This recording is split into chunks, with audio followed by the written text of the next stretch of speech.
yo estoy muy contenta de poder dar este curso, ¿no?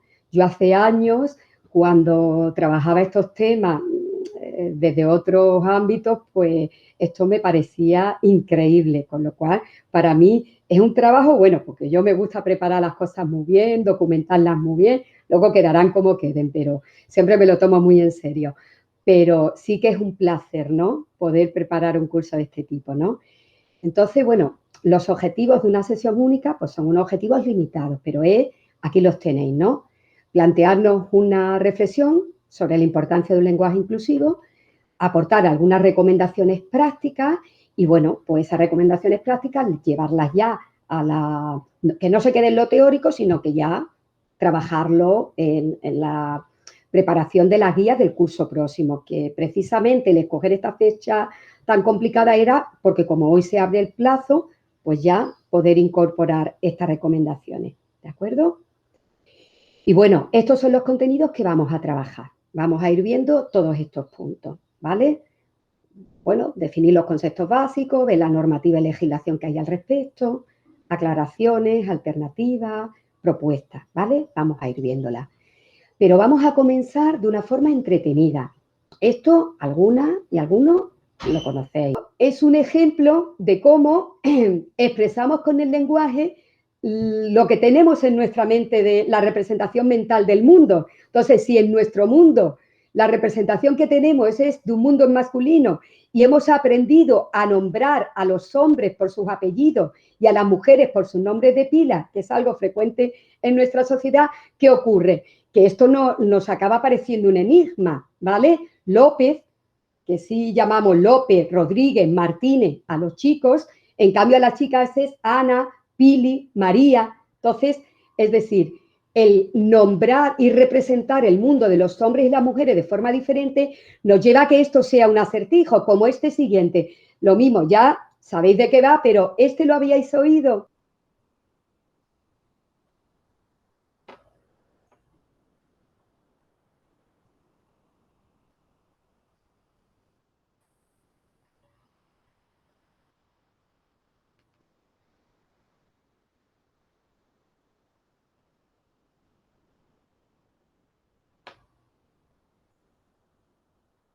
Es lo mismo, es decir, como tenemos o hemos tenido o estamos cambiando las cosas, pero la idea de que los cirujanos son hombres, son varones, pues aquí tú dices, pero bueno, si el padre se ha muerto, ¿cómo lo va a operar el padre? ¿Cómo va a aparecer padre en la puerta del quirófano? Porque no nos situamos en que la persona que sale al quirófano a operar a su hijo es la madre. Es decir, no tenemos esa representación mental familiar de que las mujeres también pueden ser cirujanas, ¿vale? Estos son como dos acertijos clásicos que se usan siempre para ver la importancia que tiene el uso del lenguaje y lo que está expresando nuestro lenguaje. Entonces, por eso la importancia de usar un lenguaje que sea inclusivo, un lenguaje que no sea sexista, que sea igualitario.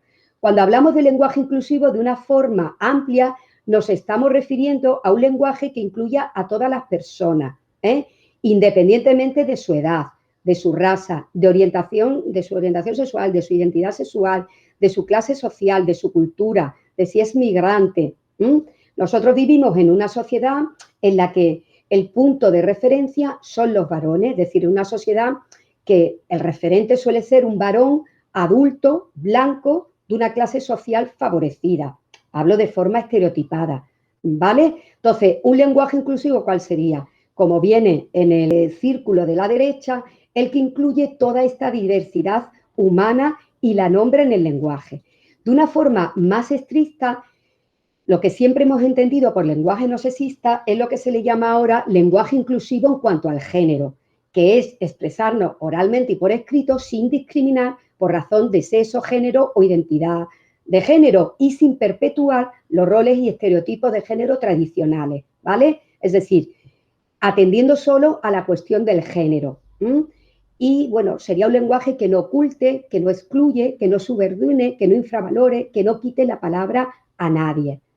Y ya digo que aunque no son exactamente sinónimos, como desde el movimiento feminista tradicionalmente lo que se ha trabajado es por un lenguaje sexista, cuando tratamos de ser inclusivos a todos los niveles, pues se sigue basando mucho en las recomendaciones del lenguaje no sexista, que es lo que hay muy trabajado. Y también porque cuesta más trabajo usar un lenguaje no sexista que otros lenguajes inclusivos. Por ejemplo, la población aceptó hace ya mucho tiempo que en vez de hablar de personas minusválidas o de personas incapacitadas, hablásemos de personas con discapacidad funcional, ¿vale? Y eso lo tenemos incorporado y entendemos que lo otro es peyorativo.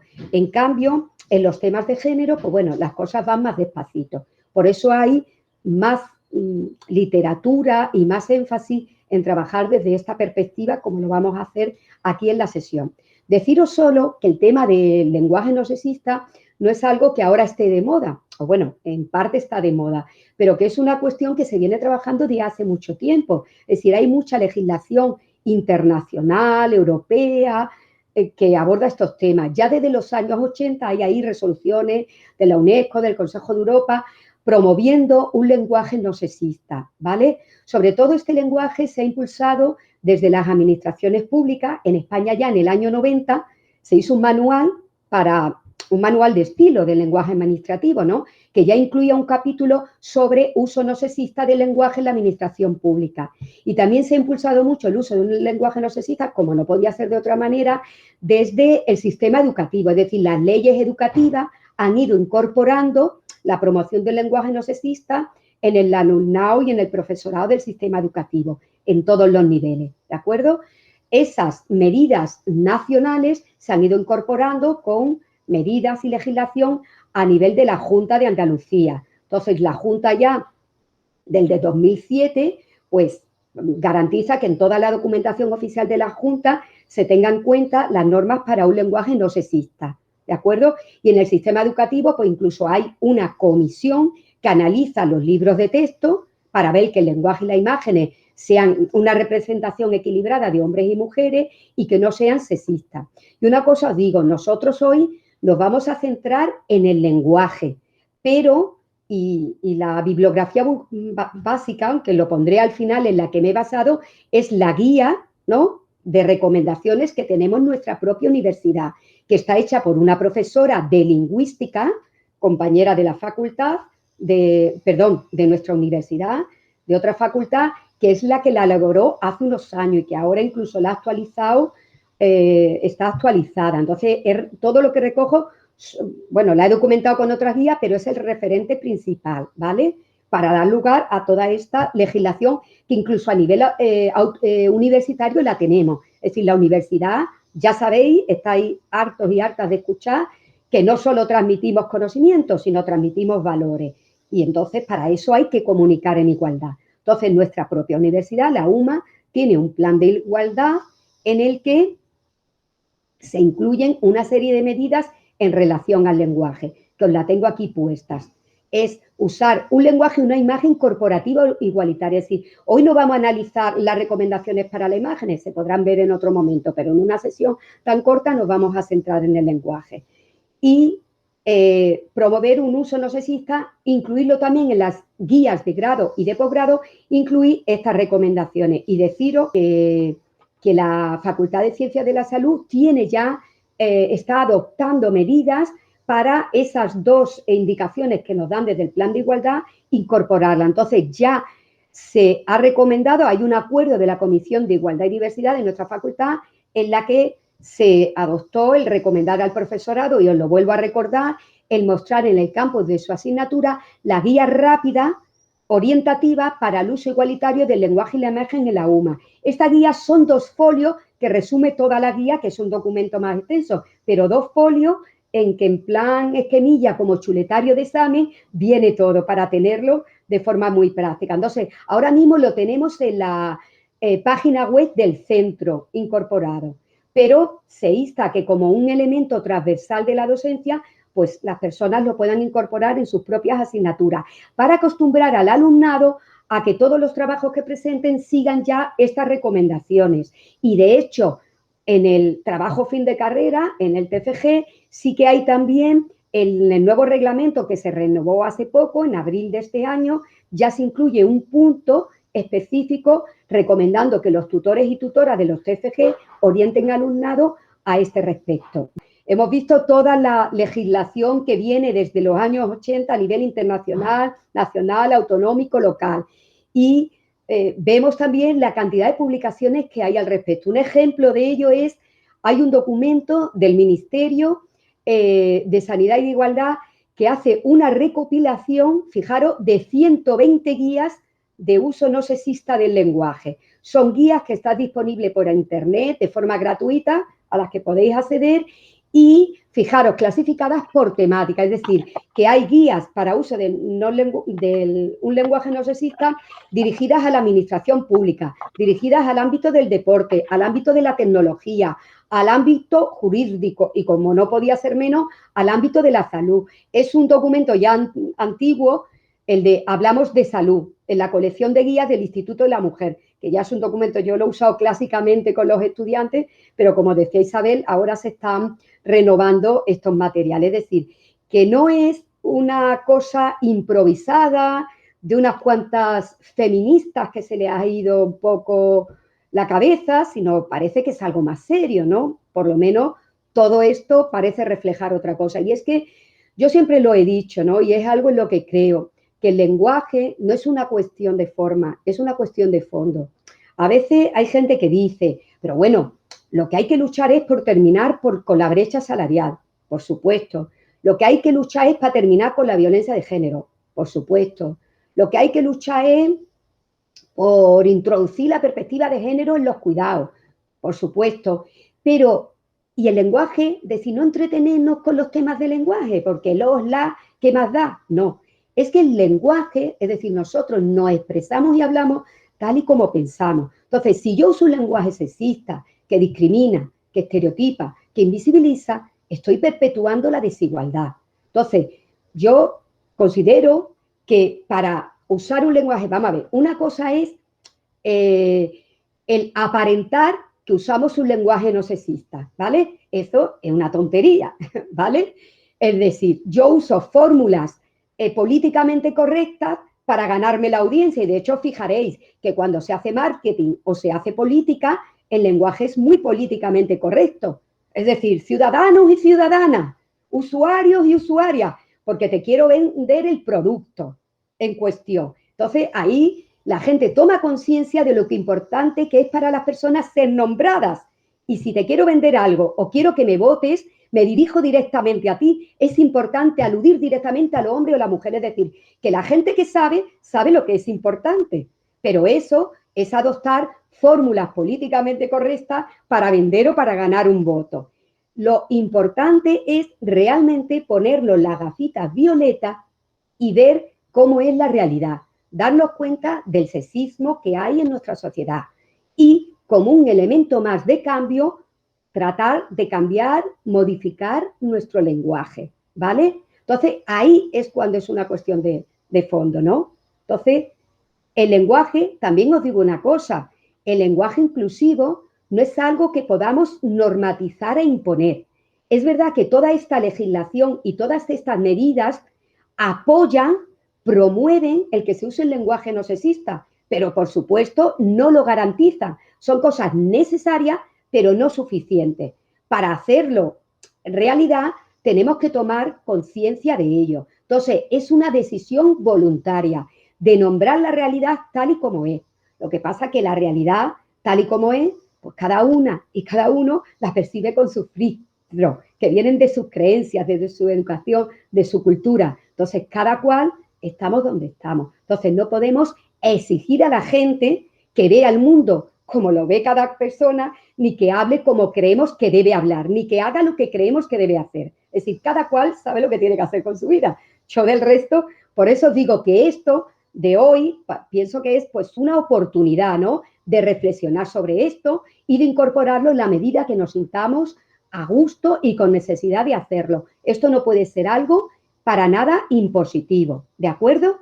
Entonces, aclarando algunos conceptillos, está claro que vivimos en una sociedad en la que hay sexismo, es decir, discriminación de un sexo sobre otro. Y hoy por hoy, el sexismo que existe es el machismo, es decir, la subordinación, discriminación o desigualdad nos afecta a las mujeres. Eso es así. Entonces, cuando en el lenguaje está describiendo una realidad que es sexista, como esta frase, el consejo de dirección está formado por 20 varones y 2 mujeres, eso está describiendo una realidad que es sexista, pero el lenguaje que ahí se usa no es sexista. Sexismo lingüístico sería cuando el vocabulario o las estructuras que usamos en la frase sí resultan discriminatorios. Aquí va el ejemplo. A la inauguración del curso asistieron 2 profesores y 2 mujeres desde el departamento de fisioterapia. A los hombres se les alude por su profesión, a las mujeres por su carácter sexuado. Entonces, esa frase no sería adecuada. Desde el punto de vista no sexista, lo adecuado sería decir que asistieron 2 profesores y 2 profesoras, ¿de acuerdo? Y esto son cosas que hacemos de forma inconsciente, automática, sin darnos cuenta, porque lo tenemos interiorizado. Los estereotipos, como ahora los veremos más adelante. Hace ya muchísimos años, en los 80, Álvaro Meseguer propuso lo que se llama la regla de la inversión para descubrir si una situación era sexista y se usa también a nivel del lenguaje para detectar el sexismo lingüístico. Y tú mira la frase y si resulta que al cambiar las referencias sexuadas al contrario, la frase te chirría o te choca, es porque era sexista. Tenemos aquí un ejemplo. Dice: las mujeres universitarias secundaron la huelga. ¿Nosotros diríamos los hombres universitarios secundaron la huelga? No, decimos los universitarios secundaron la huelga. Entonces, cuando lo cambiamos, es decir, diríamos los universitarios, el hombres no lo mencionaríamos. Entonces, lo adecuado, un lenguaje no sexista, es las universitarias secundaron la huelga, los universitarios secundaron la huelga. A veces, al hacer esta regla de la inversión, nos ocurre que no tenemos un término equivalente para el otro sexo. Es lo que se llaman los vacíos léxicos. Es, por ejemplo, eso también nos hace ver que ahí hay sexismo. Cuando decimos el presidente y la primera dama, cambia esto tú al revés. La presidenta y el primer damo, eso no existe, eso te churría. ¿Por qué? Porque vivimos en sociedades en que la mayoría de la presidencia de los gobiernos están ocupadas por hombres, con lo cual el concepto de el hombre que acompaña a la presidenta del país, no existe ese concepto. Es decir, y así hay muchos conceptos. A mí uno que me parece a mencionar es el de soltero de oro. Fijaros qué expresión más machista. ¿Qué es un soltero de oro? Un hombre soltero que las mujeres se lo rifan. Es decir, el soltero de oro tiene la capacidad de no haberse dejado atrapar por ninguna mujer. Es decir, que el que un hombre no se deje atrapar por una mujer es un valor en alza. Es decir, el hombre gana estatus al ser solicitado por muchas y él no se decide por ninguna. Este concepto, ¿tenemos solteras de oro? ¿Cuál es el término que usamos para las mujeres que están en esa situación que no han conseguido una pareja? Solterona. ¿Le da valor a la mujer o es peyorativo? Peyorativo. Totalmente. Es decir, nuestra sociedad, si la mujer no consigue emparejarse, lo que hace es perder valor social, porque una mujer que no consigue emparejarse es porque es fea, es porque algo raro tiene, algo le pasa. Es decir, fijaros qué sociedad, el machismo que hay en nuestra sociedad, que en detalles como este nos damos cuenta. Es decir, la mujer gana estatus teniendo una pareja a su lado, porque ha conseguido, pues bueno, darse una valía. Y eso lo vemos en la gente joven de otra manera. Aquí lo estoy contando de una manera estereotipada y exagerada, ¿no? Pero lo vemos en la gente joven, ¿no? Como las chicas jóvenes que todavía no tienen pareja, sus amigas ya se han emparejado, como, oye, es que no acabo de conseguir, no. Le da un estatus, es decir, le genera una preocupación. En cambio, en el varón es diferente, porque el varón decide si quiere o no emparejarse con esta cola. Estoy hablando de una forma estereotipada. Afortunadamente, las cosas han cambiado mucho. Ni todo el mundo necesita pareja, ni por supuesto la pareja tiene que ser de distinto sexo y vamos avanzando. Pero fijaros, todos estos conceptos siguen estando en el diccionario de la lengua. Es decir, la RAE muchas veces cuando se le hacen ciertas críticas dice que ella lo que hace es reflejar la sociedad, que el sexismo está en la sociedad, no en la lengua. Pero es que la lengua perpetúa ese sexismo. Es decir, si modificamos la lengua, podemos contribuir a erradicar o disminuir el sexismo. Y es que a veces confundimos con esto. Yo os digo ya desde un inicio que yo no soy lingüista, ya lo sabéis. Es decir, sí llevo muchos años trabajando desde la asignatura de género el tema del uso no sexista del lenguaje, pero no soy lingüista. Si hago alguna incorrección y alguien tiene constancia de ello, que me lo haga saber. Pero a veces confundimos el género gramatical con el sexo biológico y el género social. El género gramatical es una cosa, una categoría que aplicamos a las palabras para establecer concordancia, pero no hace referencia, es algo arbitrario. Hay muchas lenguas que no tienen género gramatical. Hay muchas lenguas que tienen hasta 10 géneros gramaticales. Hay lenguas que tienen el masculino y el femenino y otras que tienen el masculino, el femenino y el neutro. Es decir, es un concepto gramatical para clasificación de las palabras, pero no tiene referencia a lo que es el sexo biológico, que son las características biológicas de la persona, ni al género social, es decir, los roles, características y estereotipos que se nos aplican a la persona sobre la base de nuestro sexo biológico. Es decir, si tienes vulva, eres así, y si tienes pene, eres así, ¿vale? Entonces, que es también una construcción, el género, una construcción arbitraria, convencional, discriminatoria y jerárquica. Pero gramaticalmente el caramelo o la tarta no tiene una referencia sexuada. ¿Qué es lo que pasa con el género? Que el género, las palabras que hacen referencia a seres sexuados, sí acaban, que son muy pocas dentro de la mayoría de las palabras que componen nuestros vocabularios, ¿no? Son muy poquitas, pero las que se refieren a seres sexuados, pues sí llevan género gramatical femenino masculino. Entonces, existe, repaso de gramática, chicos y chicas, están los sustantivos variables con doble terminación o con marca de género, que son los que la terminación es diferente si se refiere a una mujer o a un hombre. La más simple es la que acaba en O masculino y la que acaba en A femenino, pero luego hay otras terminaciones, como tenéis ahí, héroe, heroína, alcalde, alcaldesa, bueno, ahí lo tenéis. Luego están los sustantivos comunes o invariables. La palabra es la misma para el hombre que para la mujer y sabemos si se refiere a un hombre o una mujer porque cambia el adjetivo, el pronombre o el artículo. El periodista, la periodista, buen logopeda, buena logopeda. Luego están los sustantivos heterónomos, que no me sale, se me traba la lengua. Es decir, son los sustantivos en los que las palabras que usamos para designar a la mujer o al hombre son totalmente diferentes. Madre, padre, nuera, yerno.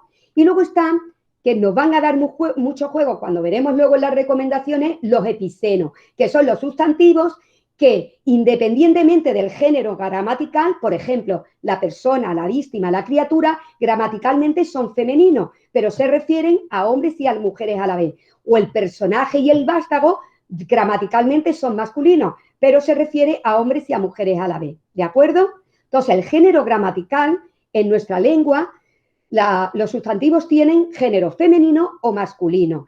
El femenino se considera género marcado, es decir, que solo designa específicamente a las mujeres. Si yo digo la alumna, me estoy refiriendo a las estudiantes de sexo-género femenino, en principio.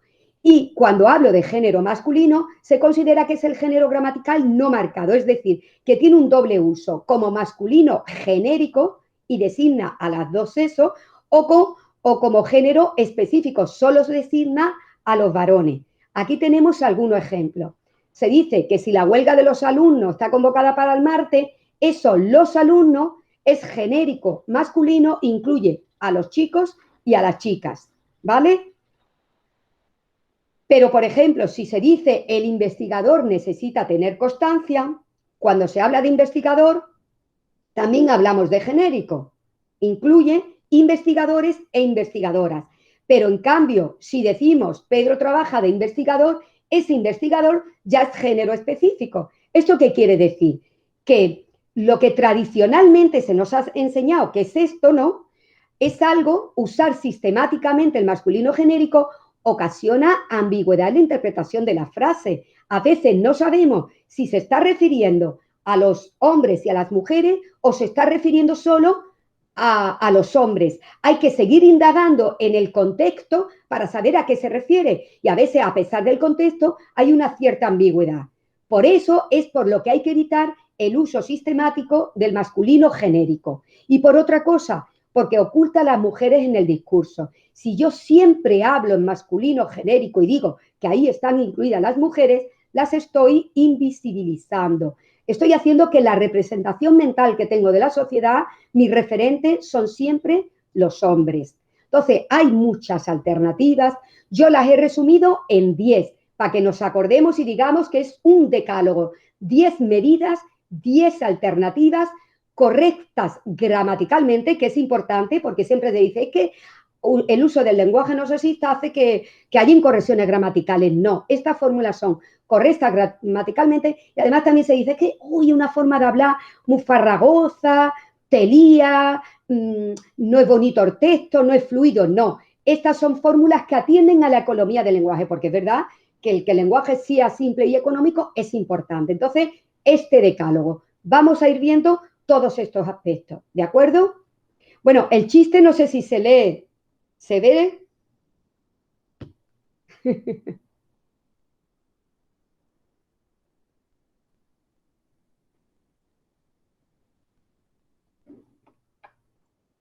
Me invitaron a una fiesta solo para gerentes, jueces, directores generales, secretarios, interventores, jefes de sección, de negociado, inspectores. Y le dice la otra, oye, ¿y ligaste? Dice, todos éramos chicas. Bueno, un ejemplo. Vamos a ver, esto es una de las grandes confusiones que hay. Tenemos la idea que usar un lenguaje no sexista es estar todo el rato desdoblando y duplicando. Si tú, el uso que haces del lenguaje no sexista es duplicar y desdoblar constantemente, es que no sabes hacerlo. Que no pasa nada, cada uno está aprendiendo y en el punto que está. Pero eso no es, ¿vale? Entonces, vamos a ver muchas fórmulas aparte. Sí habrá algunas veces que tengamos que desdoblar, pero no todas las veces. Siempre hay que evitar, buscar todas las fórmulas posibles y que esta sea siempre la última. También os digo una cosa, a veces nos encontramos, nosotras y nosotros que trabajamos en el ámbito de la salud, que es un sector muy feminizado, que tenemos un auditorio en el que todos son mujeres y estamos usando el masculino genérico. Eso lo hemos visto cientos y cientos de veces, como se dice. Entonces, pues si son todas mujeres, vamos a hablar solo en masculino, en femenino. Y si son todos varones, pues vamos a hablar. Es decir, podemos usar, si el auditorio o la persona a la que nos dirigimos tiene solo un sexo específico, pues nos podemos referir solo usando eso, ¿vale? Entonces, siempre evitar los desdoblamientos o las duplicaciones. Sí es verdad que es útil cuando tú quieres tener un trato más cercano, más directo, como os decía antes. Compañeros y compañeras, profesores y profesoras que estáis aquí en el curso, es decir, si quieres acercarte más a la audiencia, haces el desdoblamiento, ¿vale? O al inicio de cartas, puede ser útil. O cuando es un cargo que tradicionalmente lo ha usado siempre el varón y no lo usa la mujer, pues ahí es importante. La función principal del rector o de la rectora es cuál, ¿vale? Entonces, hay algunos casos que sí está indicado, pero la mayoría de las veces hay que evitarlo. Y el desdoblamiento, puedes hacer el desdoblamiento del artículo y de la palabra, o solo hacerlo, es decir, gramaticalmente lo más correcto es las profesores, profesoras, ¿no? Con guiones, barra, ahora lo vamos a ver, o los profesores y las profesoras, pero vemos que a veces puedes hacer el desdoblamiento solo en el artículo o solo en la palabra, ¿vale? Y se entiende el texto y no se hace farragoso, ¿vale?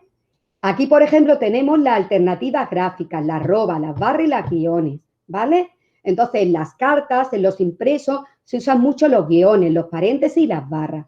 La arroba es verdad que empezó en un principio a usarse más y luego se ha ido eliminando, solo en los ámbitos informales. Yo, por ejemplo, jamás en un correo al alumnado, en un foro, en un texto, uso la arroba.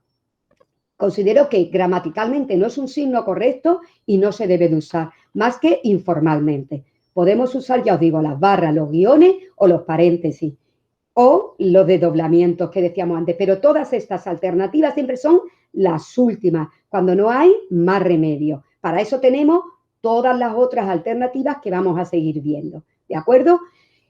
Lo que sí es importante es los impresos también. A veces podemos sustituir toda esa cosa tan farragosa de poner señor, señora, don, doña, nacido, nacida, usando términos que sirven para los dos sexos géneros. Nombre y apellido, lugar de nacimiento, domicilio, ¿de acuerdo? Es decir, sustituir todos los desdoblamientos, las barras, los guiones, por otras palabras que se refieran e incluya tanto a los hombres como a las mujeres. Esto es lo más adecuado, ¿vale?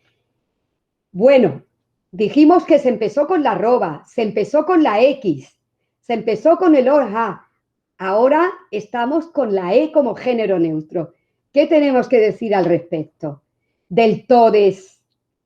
Porque claro, nosotros estamos acostumbrados al sistema binario sexual, es decir, blanco o negro, ¿sabes? O eres hombre o eres mujer.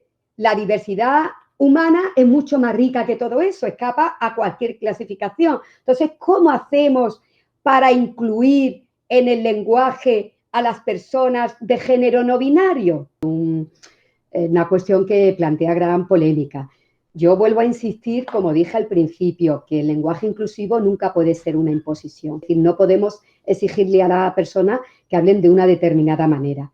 Lo que podemos es tomar conciencia de la importancia que pueda tener. Yo hoy en día también digo que yo el todes no lo tengo incorporado.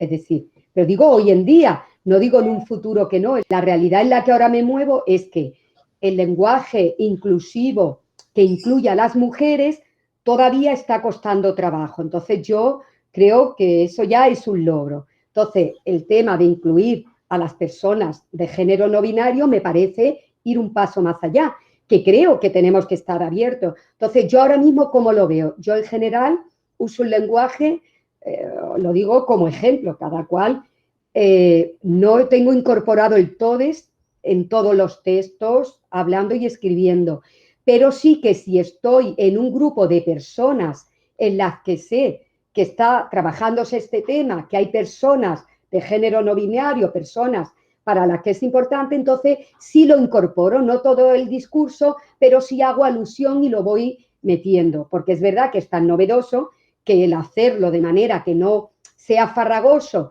y que no sea incorrecto gramaticalmente, pues hoy por hoy me parece que no tenemos todavía unos manuales o unos criterios claros al respecto. Yo por lo menos no lo conozco. Bien.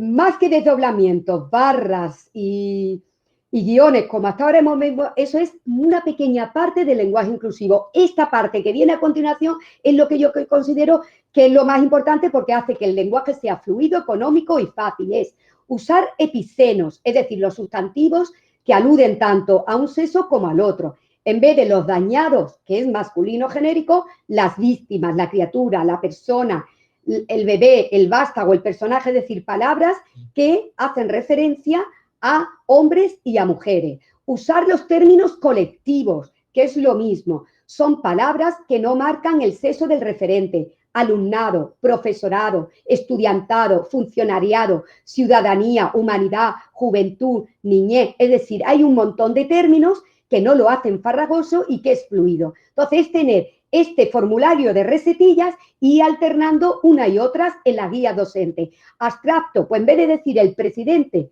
la presidencia, el director, la dirección, el secretario, la secretaría, ¿de acuerdo? Es decir, usar abstracto. La perífrasis es redactar la frase, en vez de decir los investigadores, el personal investigador. Los interesados, las personas interesadas. Los políticos, la clase política. Los enfermeros o las enfermeras, el personal de enfermería, que esto es un término que en la guía docente nuestra, por nuestra profesión, aparece un montón de veces. El personal médico, el pueblo andaluz, los adultos, la gente adulta, es decir, hay los sanitarios, el personal sanitario, es decir, usar la perífrasis, que esto no recarga el texto y hace que incluyamos a hombres y a mujeres. A veces aclaraciones, es decir, introducir una apostilla a la frase cuando dice debatirán expertos en el tema. Experto es masculino genérico, pero ahí hay hombres, pues puedes poner tanto hombres como mujeres, ya lo estás aclarando. O participarán los empleados, de ambos sexos, es decir, una apostilla, un modificador que aclara la ambigüedad del genérico masculino y visibiliza a ambos sexos. Usar también palabras sin marca de género, que hay sustantivos, adjetivos, pronombres, determinantes. En vez de decir todos los participantes recibirán un certificado, cada participante, que es una palabra no marcada. Ninguno se presentó a la revisión, nadie. ¿Alguno quiere participar en el proyecto? Alguien. Perdón que he ido desde abajo. ¿Podrán asistir alumnos y profesores? ¿Que son palabras genérico masculino? Pues palabras no marcadas, estudiantes y docentes. Si no ponemos artículos o no ponemos pronombre, son palabras no marcadas. Distintos ponentes, hace pensar en varones, diferentes. Dichos, tales. El que quiera que lo diga, pues en vez de masculino, quien quiera que lo diga. ¿Veis cómo? Si vamos combinando las palabras sin marca de género, lo epiceno, los colectivos, los abstractos, la perífrasis, con toda esa fórmula, apenas tenemos que hacer, que hay que hacer algunos, pero mucho menos desdoblamiento y barras, guiones y eso, muy poquitos también. A veces simplemente es omitir términos masculinos innecesarios. Por ejemplo, dice, quitar sustantivos comunes. El curso está dirigido a los profesionales sanitarios. Si quitamos el artículo, ya estamos quitando la marca de género. Está dirigido a profesionales sanitarios, pues incluye a ambos eso. Nosotros promovemos la formación continuada. Si quitamos el nosotros y decimos promovemos la formación continuada, ya no tiene marca. Al omitir ese masculino innecesario, ya no estamos marcando el género. O en vez de como todos sabemos, usamos estructuras neutras. Como se sabe, como sabemos. O el alumno tiene que entregar la tarea en plazo. Se tienen que entregar las tareas en plazo. Uno puede asistir a la clase online, se puede asistir a la clase online. Si os fijáis, son cantidad de fórmulas diferentes para hacer que todo sea fluido y fácil. Cambios en la redacción, escogiendo estructuras sintácticas más igualitarias. Por ejemplo, ahí vemos diferentes fórmulas, cambiar de activa a pasiva o al revés. El solicitante debe presentar el formulario. ¿De acuerdo, Alberto? Luego lo pasamos el material. El formulario debe ser presentado con forma electrónica. Los vocales serán designados por cada grupo. Cada grupo designará a sus vocales. Ya no hay marca de género.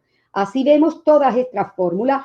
El tribunal está compuesto por profesores acreditados, pues está compuesto por profesorado con acreditación. Para ser catedrático se requiere, para tener una cátedra se requiere, es decir, son cambios en la redacción que hace que incluyamos y visibilicemos a los hombres y a las mujeres. Bueno, en los oficios, profesiones y cargos también hay, ya desde el año 95 hay una normativa que dice que en los títulos, ¿no?, hay que especificar el sexo género de la persona que se refiere. Y ya esto desde el 95, pues graduado, graduada, profesor, profesora. Y también a nivel de la normativa universitaria hay una orden de 2007 en que habla que los títulos se deben de emitir graduado o graduada en tal área, en tal universidad. Y doctor o doctora por la universidad tal. Es decir, que esto está regulado ya de hace unos añitos. Y en cuanto a las profesiones, que esto da lugar también a muchas confusiones, ¿no? Pues la regla general es que los sustantivos de doble terminación se feminice o masculinice. Es decir, el escritor, la escritora, el abogado, la abogada, es decir, gramaticalmente eso se hace con cualquier otra palabra, aunque no fuera referida a personas. El masculino o femenino cambia la O, la A, ¿no? Entonces, matrón, matrona, enfermero, enfermera, arquitecto, arquitecta. Y en los sustantivos de una terminación, lo que se recomienda es que determina si es una mujer o un hombre el artículo o el pronombre. Es decir, viajante es lo mismo para hombre que para mujer, pues sería el viajante, la viajante, el dentista, la dentista, el albañil, la albañil, el fisio, la fisio. Es decir, no hay más historia. Esta es la regla general.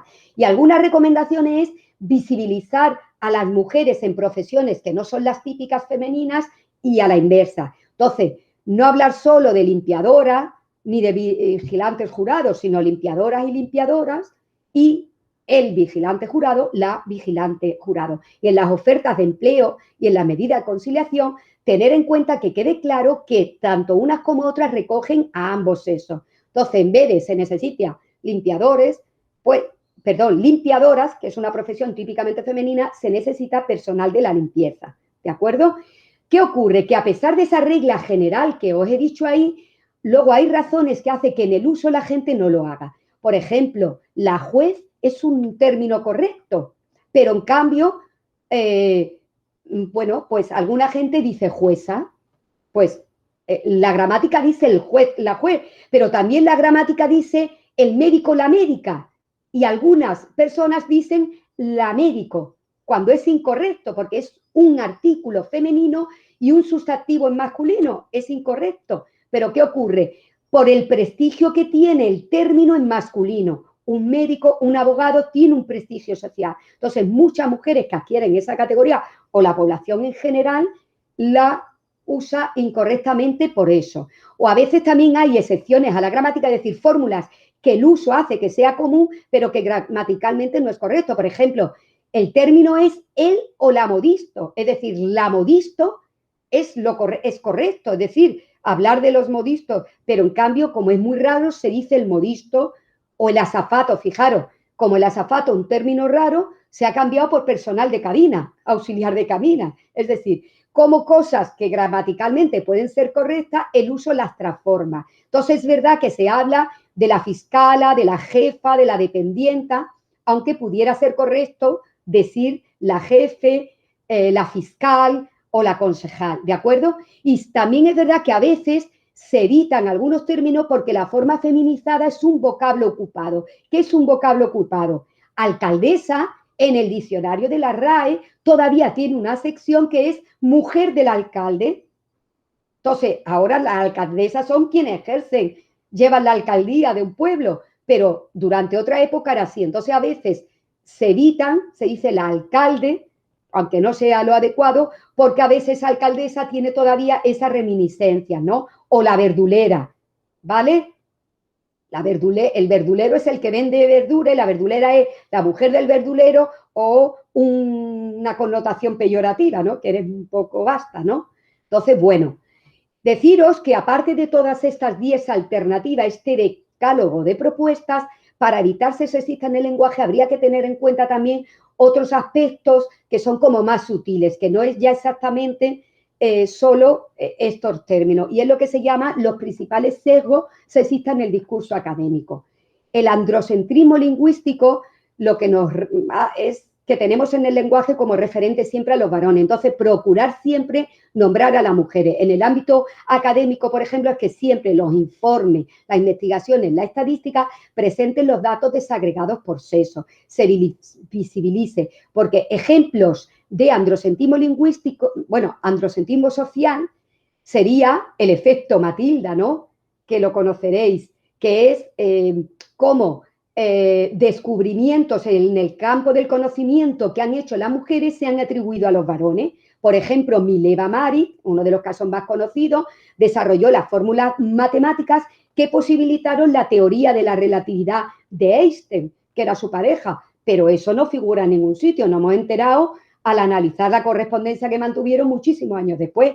O muchas escritoras, por ejemplo en España, María de la O. Lejárraga escribía los libros y luego lo firmaba el escritor Ramón Gómez de la Serna, que era su marido. Es decir, apropiarse de los logros o las aportaciones de las mujeres, eso es el androcentrismo, que se lleva también al lenguaje, cuando en el discurso no se presenta a la mujer o se presenta en un papel secundario subordinado siempre. El salto semántico también es que cuando en un discurso se está usando el masculino como genérico, y de pronto ya no se usa como genérico, sino como específico. Entonces tú dices, pero esto, cuando dices, tú lees en una frase, el 75% de los alumnos asiste a clase. Alumnos de lo que se dice tradicionalmente son chicos y chicas, pero luego la frase dice, sin embargo, las alumnas asisten en un 95%. Entonces esto que parecía genérico no era genérico, era específico. Entonces vamos a usar, este ejemplo de abajo a mí me parece muy llamativo, ¿no? Porque dice, el seguro médico cubre a los afiliados. El masculino genérico incluye a los afiliados y las afiliadas, pero luego dice también a sus mujeres. Entonces aquí está denotando que afiliados solo se refiere a los varones y que además solo se afilian los hombres. Luego, el seguro médico en la segunda frase dice a los afiliados Y luego dice a sus cónyuges o pareja. Aquí se está usando como genérico, ya no como específico. Las personas afiliadas pueden ser hombres o mujeres. Y aquí te especifica que también se lo cubre a sus parejas, sean del sexo que sea. Entonces, no es más correcto la retahíla de las dos primeras frases, no es más farragoso cuando decimos que es farragoso. Lo menos farragoso es decir, el seguro médico cubre a las personas afiliadas. Ya está, sean hombres o mujeres. Y también a sus cónyuges o parejas. Punto. ¿Vale? Entonces, esto es el salto semántico, es otro error. Otro error también es la carencia de sistematicidad, cuando se empieza a hablar con masculino y femenino, pero luego ya al final se olvida de decir aquí datos, trabajador, trabajadora en el formulario de datos, hijo, hija. Y luego ya al firmar, ya solo firma el trabajador o el hijo. Entonces, si es una hija o una trabajadora, es como que lo hago en una parte del texto y en otra no. No, hay que mantenerlo todo el texto. Y esto es también otro ejemplo que a mí me resulta siempre muy sangrante. Es decir, la RAE, en la revisión que ha hecho más reciente del diccionario, sigue manteniendo muchas de las acepciones de estos vocablos, porque dice que están en el uso. Pero es que para transformar la sociedad tenemos que transformar también el lenguaje, tiene que ayudar. Entonces, no puede seguir que tú sigas viendo estas acepciones en el diccionario. Es decir, palabras que en masculino tienen un valor y en femenino tienen otra. Esto lo habréis oído porque son ejemplos muy clásicos. El zorro es un hombre astuto, la zorra es una puta, ¿no? El perro es el mejor amigo del hombre, la perra es una puta.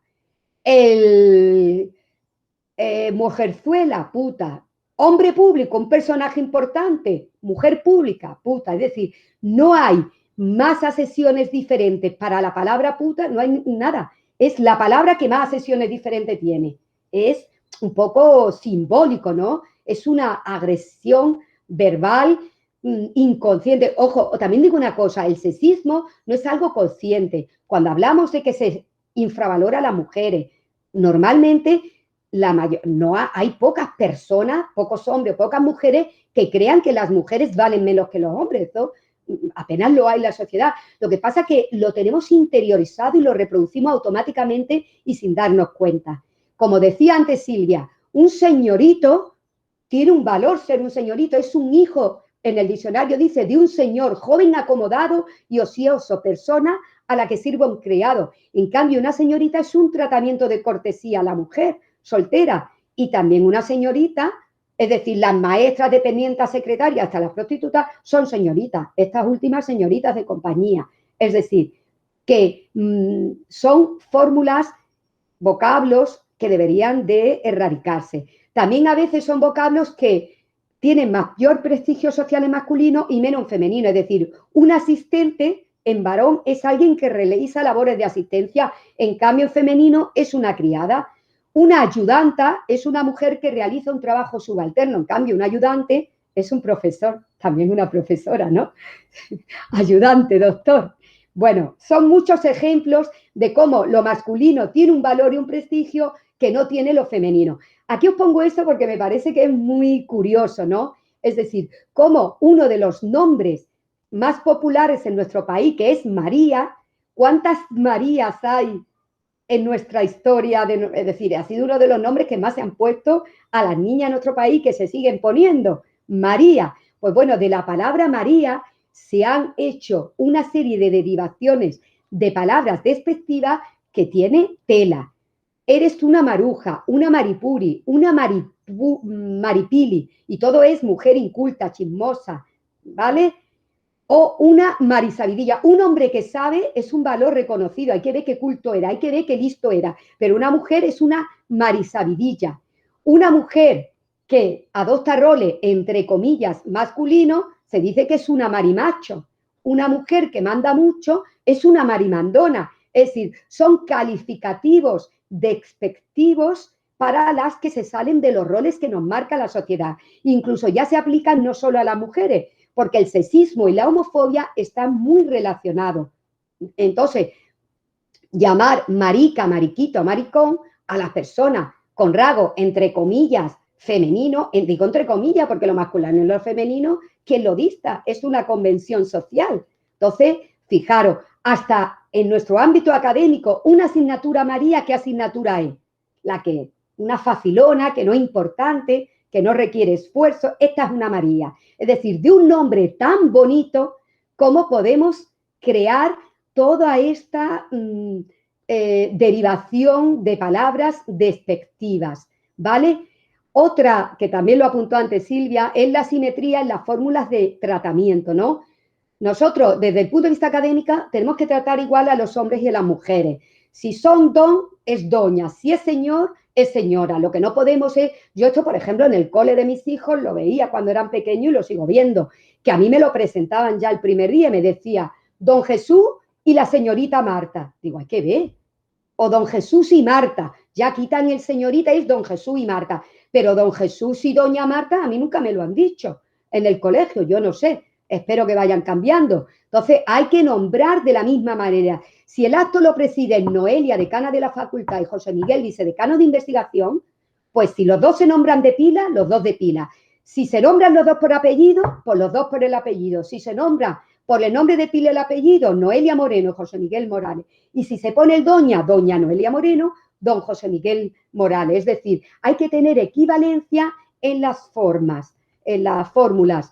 Luego hay otros sesgos que es la denominación redundante y la denominación sexuada, que son muy parecidas. Es aludir al carácter sexual de las mujeres. Si tú dices que la mención fue para los deportistas y las mujeres deportistas de la UMA, mujeres sobra. Si tú dices las deportistas, ya sabes que eran las mujeres o las deportistas femeninas. No tienes que redundarlo para hacer el lenguaje menos sexista y más económico. O no identificar a las mujeres por su sexo, sino por sus logros. 3 mujeres y 7 alumnos reclaman la beca. No, 3 alumnas y 7 alumnos. Es decir, el mismo tratamiento para unos y para otras. O esta fórmula, que afortunadamente ya cada vez lo escuchamos menos, ¿no? Nombrar a las mujeres por su relación de dependencia con los varones.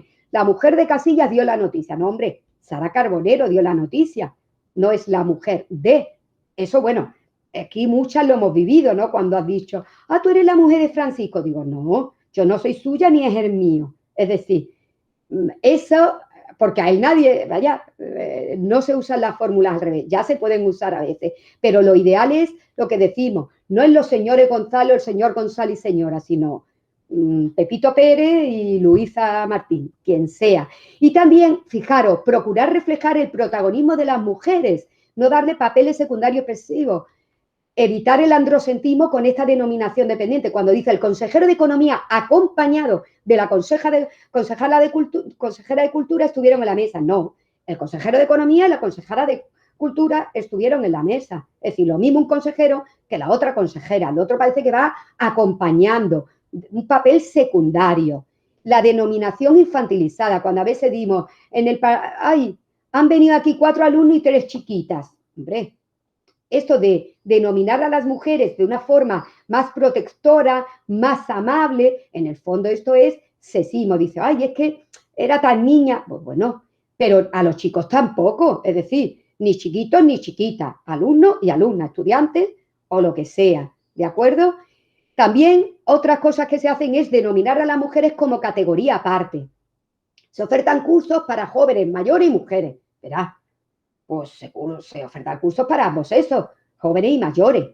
O cuando la cosa contraria, usar el término en singular para referirnos al colectivo de mujeres. Cada mujer es cada cual, como cada hombre es diferente. Entonces, ¿se celebra el Día Internacional de la Mujer? No, se celebra el Día Internacional de las Mujeres. Vamos a ver, este bebecito o bebecita que tenemos aquí, ¿qué calificativos le aplicaríais? Esta imagen nos inspira, pues eso, ternura y calificativo cariñoso. Si en vez de esta imagen tuviésemos estas imágenes diferenciadas, ¿nos saldrían los mismos calificativos? Os pregunto. ¿O nos saldrían calificativos diferentes? Son la misma criatura, pero vestida con ropa estereotipada de niña y de niño. ¿Cambiaría la forma de dirigirnos o no? ¿Qué pensáis? Voy a decir por si os suena y pensáis, es decir, no todo el mundo, pero incluso en el vientre de la madre, cuando por la ecografía sale el sexo del bebé, muchas personas, cuando sienten los movimientos fetales y saben que es una niña, dicen, hay que ver esta niña va a ser bailarina, este niño va a ser futbolista. Eso en la calle lo seguimos escuchando. la forma de dirigirse a la criatura que ni aún ha nacido cambia. No digo todo el mundo, pero muchas personas. Y cuando ha nacido, ya el bebé es niño o niña. Por ejemplo, pongo un ejemplo, a ver si os suena o si me salgo mucho de la realidad, me lo decís. El bebecito desnudo y la madre o el padre que se dirige a la genitalidad de su hijo o de su hija. Al niño, chiquillo, ¿qué pirula tiene mi niño? ¿Qué bien dotado está? Te las vas a traer de calle. ¿Eso lo hemos escuchado? Y a la niña, ¿quién le dice qué pedazo chochete tiene? La forma desde la más tierna infancia en que las personas se dirigen a los niños y a las niñas es diferente. Por mucho que lo digamos, yo que soy feminista de tomo y lomo, me he descubierto con expresiones y comentarios hacia mi hijo y mi hija, que tengo un hijo y una hija, de forma diferenciada. He dicho, reme por Dios, ¿tú cómo estás diciendo esto? Porque es algo que tenemos en la cultura, que hemos aprendido desde la más tierna infancia. Y esto se cambia poquito a poco, no de un día para otro. Pero quiero decir, a las niñas muchas veces dice, de guapa que es, no va a poder salir a la calle.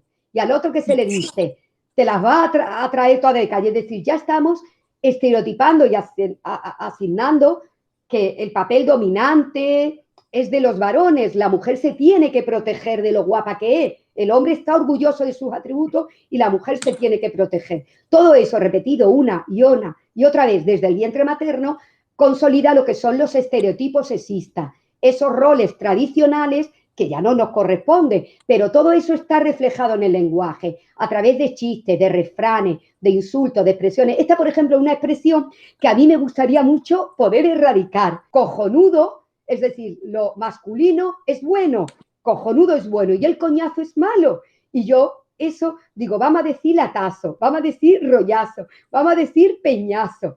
Por favor, no valoremos negativamente nuestros genitales. Es decir, con todos estos refranes, insultos, chistes sexistas, estamos ejerciendo una violencia. Es violencia simbólica, pasa inadvertida, no nos damos cuenta, por eso es la más peligrosa. Pero estamos naturalizando, legitimizando, normalizando cosas que no lo son, que nos plantean, nos ponen a las mujeres en una posición de subordinación y de dependencia que no nos corresponde, ¿de acuerdo? Y luego hay formas más directas y agresivas aún, es cuando se insulta y toda la violencia verbal y psicológica, que esto es un grado más, ¿no? Por ejemplo, en el fútbol, que hay pocas mujeres que se dediquen a ser árbitros o jueces de línea, yo no entiendo mucho de fútbol, ¿no? Pero, pues bueno, en un partido de fútbol, a un auxiliar de esta de línea o de campo, como se llame, por guarra, zorra, puta, la insultaron, por, pues bueno, eso que era machismo puro, 50 euros y ya está de multa. Es decir, que aceptamos muchas cosas. En las redes, en Instagram, lo mismo. Se valora muy diferente a los chicos que a las chicas.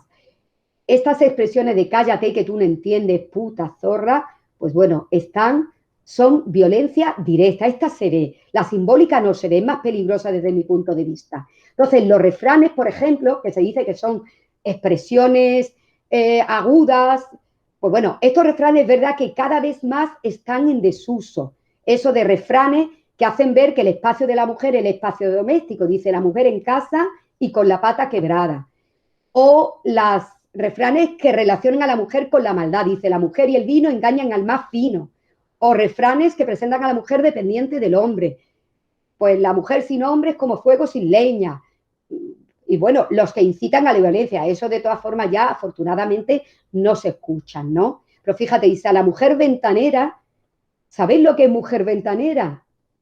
Lo he buscado y viene en el diccionario, fijaros, mujer ventanera era la mujer que se asomaba a la ventana de la casa y chismorreaba. Es decir, qué lenguaje más despectivo solo para las mujeres. Bueno, los chistes sexistas. Nos reímos con los chistes sexistas.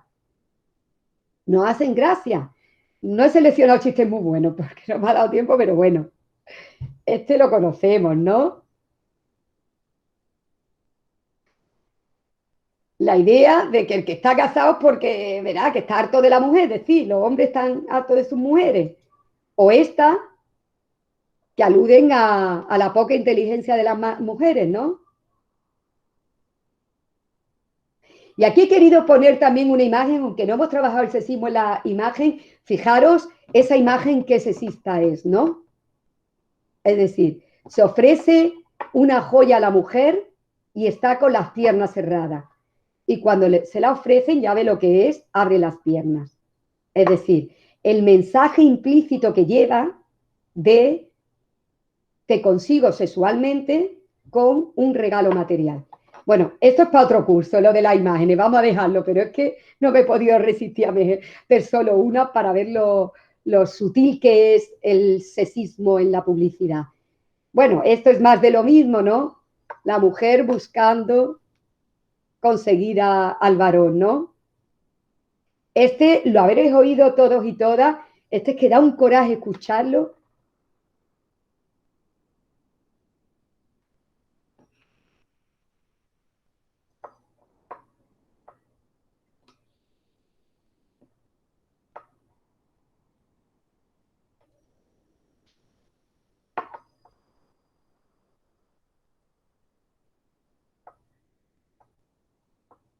¿Lo habéis leído? ¿Lo conocíais? Es machista a más no poder, que hiere, vaya, a mí me hiere. Este chiste me lo ha contado a mí muchas personas en sus momentos. Entonces, yo considero que no podemos hacer el juego, como dice este mensajillo, no sé si se lee aquí, dice, corta la cadena. Es decir, si nos reímos de los chistes machistas, que os digo que como nosotros tenemos interiorizados esos roles sexistas, nos reímos, no pasa nada, a veces te provocan risa, porque es que hemos estado acostumbrados toda la vida a escucharlo y a reírnos. Entonces, si no has desarrollado una determinada sensibilidad, te va a hacer gracia. Pero ya llega un momento en que cuando tú vas desarrollando una cierta sensibilidad, ya no te hacen gracia. Entonces, incluso si te ha hecho gracia en un momento y luego te das cuenta de lo que está, el rol que está perpetuando el chiste, te das cuenta de decir, mira, a mí no me cuente más estos chistes, por favor, que no me hace gracia. Es como los vídeos de contenido sexual vejatorio hacia la mujer que se reparten en las redes.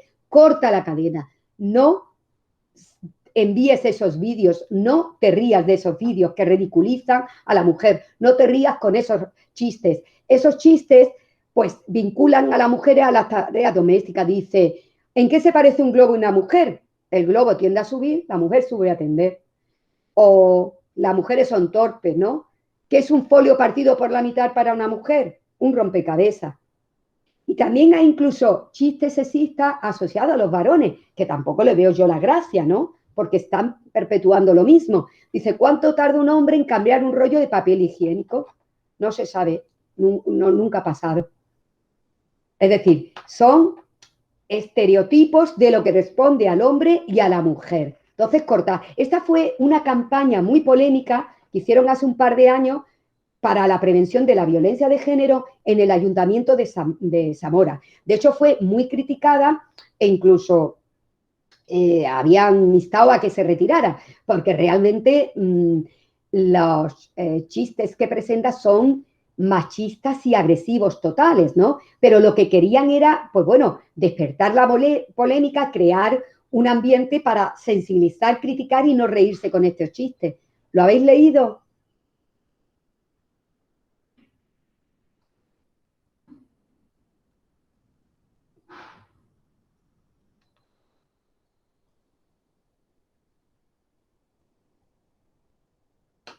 Acabaron, ya digo, desde el punto de vista periodístico y publicitario le dieron un premio, pero se te ponen los pelos de punta cuando lo escuchas.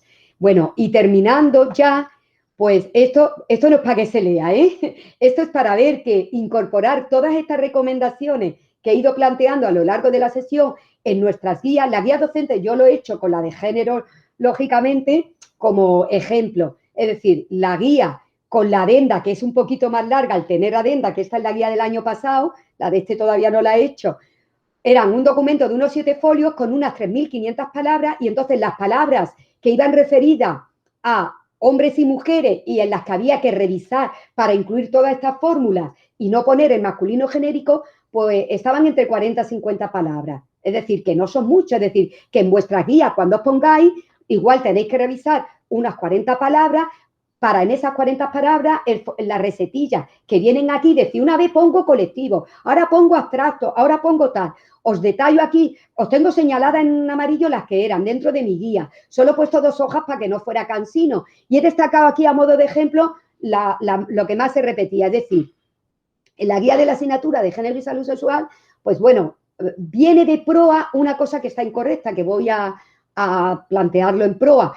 Pone al inicio que eso está rellenado en la ficha de toda la asignatura, pone graduado o graduada en enfermería. Sería mejor poner grado en enfermería en cuanto a titulación, aunque está el hola, pero en vez de desdoblar es más económico poner grado en enfermería. Y ahora, de las palabras que más se repiten en la guía es estudiantes y alumnos, alumnas, ¿no? Entonces, yo voy a decir lo que yo he hecho en concreto en mi guía, que esto es un ejemplo, porque esto cada uno lo adapta en su redacción, en su texto, pero para que veáis que no es tan difícil hacerlo. Yo las estudiantes lo he desdoblado 3 veces. He usado el desdoblamiento las estudiantes. En otras veces esa palabra, en otras 3 ocasiones he puesto estudiantado, que es una palabra que incluye a los 2. En otras veces la frase lo que he hecho es quitar el artículo. Entonces, como estudiante no tiene marca de género, al quitar el artículo servía para los 2. Lo he hecho 2 veces. Y otra vez he cambiado la redacción suprimiendo la palabra. Por ejemplo, tenía puesto en una parte la evaluación del estudiante será la suma de los siguientes apartados. Pues puse la evaluación será la suma de los 3 apartados. Era redundante poner estudiante. Lo he quitado. Es decir, os pongo un ejemplo que yo, esa palabra que se repite tanto, pues 3 veces desdoblado, 3 veces sustituido por un colectivo, 2 veces omitido en un artículo, en otra he cambiado la redacción suprimiendo la palabra. Y con alumnos y alumnas he hecho algo parecido, ¿no? 2 veces he duplicado, 4 he sustituido por alumnado, 3 he usado palabras no marcadas. Gracias, Ana. Por ejemplo, cuando decimos los deportistas universitarios de alto nivel, pues he puesto deportistas de alto nivel, que no tiene marca de género, o quienes tengan el reconocimiento de deportistas de alto nivel. Igual con lo de estudiantes al tiempo parcial. Vi que en un lado yo tenía puesto se habilitarán procedimientos de evaluación del alumnado adaptado a aquellos estudiantes que tengan el reconocimiento, pues lo he cambiado y he puesto se habilitarán procedimientos de evaluación a quienes tengan, y ya es una palabra no marcada. Es un pequeño ejemplo, ¿vale? Entonces, aquí he sacado, en enfermería repetimos también mucho profesionales de enfermería, yo lo he sustituido una vez por personal de enfermería, 2 veces he desdoblado los y las profesionales de enfermería, otras veces he usado abstracto y en vez de poner, he puesto desde enfermería, el papel de enfermería, la intervención enfermera, ¿vale? Bueno, no os canso más porque esto es solo querer ejemplificar lo que he contado en toda la sesión, cómo incorporarlo en las guías docentes. Y terminamos con esto, es decir, el usar un lenguaje inclusivo hablado y escrito no puede ser nunca, vuelvo a insistir, una exigencia ni una imposición. Tiene que ser una decisión voluntaria. Entonces, yo diría que para esto el primer paso es tomar conciencia de cómo hablamos, darnos cuenta, pues, un poco con toda esta información, que muchos ya la tenéis, muchos ya lo hacéis. Esto sirve para recordar y reforzarlo, y alguna gente para animar a ello, pero siempre esto es algo muy personal. Tomar conciencia cómo te expresa y ver si puedes cambiar algunas cosillas y si quieres cambiarla, por supuesto.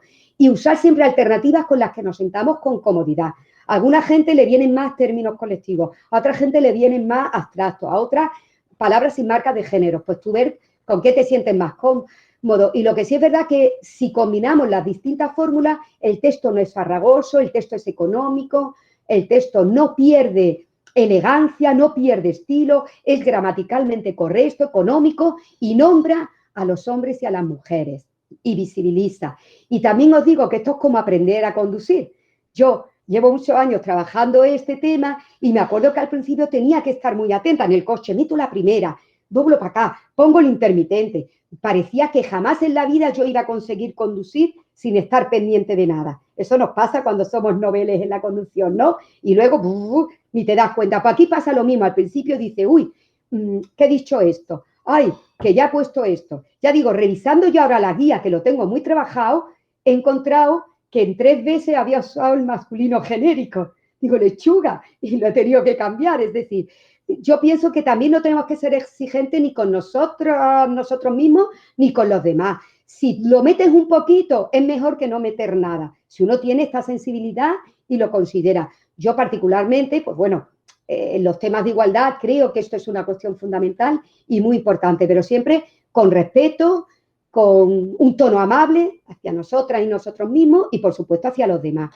Con lo cual, con esto terminaría mi intervención. Os he puesto aquí la bibliografía en la que me he basado, que es fundamentalmente, bueno, lo que Susana Guerrero ha elaborado y tenemos de referente, que es la guía de la UMA. Luego ella ha hecho una guía para la Diputación de Huelva, que es la misma guía, pero actualiza algunas cosas, y también para secundaria, y mete otras cosillas, y bueno, lo he complementado. También hay un libro que es muy simpático en este sentido, que dice ni por favor ni por favora, que voy a pedirlo para comprarlo en la biblioteca, porque lo he conocido ahora más recientemente y también está muy interesante. Y bueno, muchas gracias por vuestra atención.